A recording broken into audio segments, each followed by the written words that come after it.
आज Indian secular party के सभी पदाधिकारी यहाँ पर आए, क्या मामला है, आप क्या कहेंगे?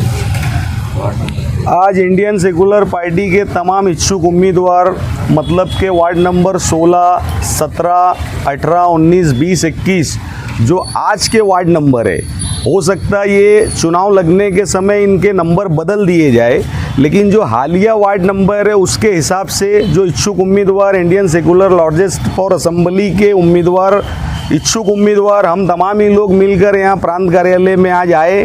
हमारे अध्यक्ष महोदय नवीद खतीब साहब की क़यादत में हमारा आने का यहाँ पर मकसद ये है कि हम लोग जितने भी इच्छुक उम्मीदवार हैं, जैसे कि 20 number, 16 number, 17 number, 18 number, 19 number, 20 number और 21 नंबर, ये तमाम पैनल के इच्छुक उम्मीदवार हम लोगों ने कई दिनों से अपने अपने इलाके में हमारे कार्यकर्ता, हमारे लोगों ने यादी की स्टडी के ऊपर हमने काम करना शुरू किया।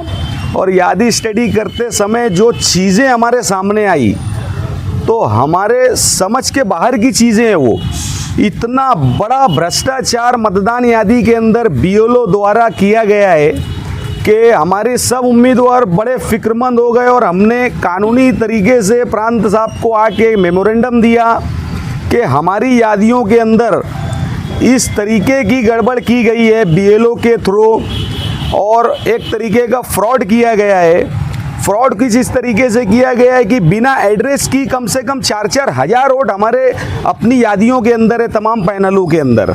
इस तरीके से जो कैलकुलेशन ये 5-6 पैनल का हमने किया तो 17,000 के आसपास वोट जो है तो बोगस बढ़ाई गई है, जिससे एक बड़ा परिवर्तन हो जाएगा। ये एक मजबूत फ्रॉड और एक मजबूत प्लानिंग के तहत काम किया गया है। 0 नंबर की वोट है, उस पर एड्रेस नहीं है, बिना एड्रेस की वोट है। 0 नंबर, 3 0, 4 0, डबल वोट, इधर भी एक वोट उधर भी एक वोट, इस तरीके का पूरा हमने स्टडी करके बाकायदा राइटिंगली और यादी की पूरी प्रिंट्स को कटिंग करके उसके बंच बना के हमने लेटर हेड लगा के प्रांत साहब को अभी अंदर हम तमाम लोग देकर आ रहे हैं। तो हमारी ये रिक्वेस्ट है प्रांत अधिकारी से कि इस पे इमीडिएट कार्रवाई होना चाहिए।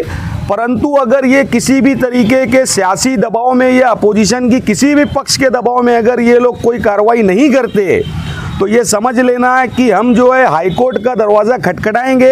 इलेक्शन कमीशन और बीएलओस के खिलाफ हम पटिशन दाखिल करेंगे और एक मजबूत कानूनी लड़ाई हम लड़ेंगे। और मंगलवार तक अगर हमारे मुतालबात मंजूर नहीं हुए, यादियों के ऊपर ईमानदाराना ढंग से चौकसी नहीं हुई और यादियाँ ईमानदाराना ढंग से एक्सपोज नहीं हुई, तो हम मंगल के दिन यहाँ पर एक बड़ा धरना आंदोलन तमाम इच्छुक उम्मीदवार हम सब मिलजुल कर करने वाले। हाईकोर्ट भी आएंगे।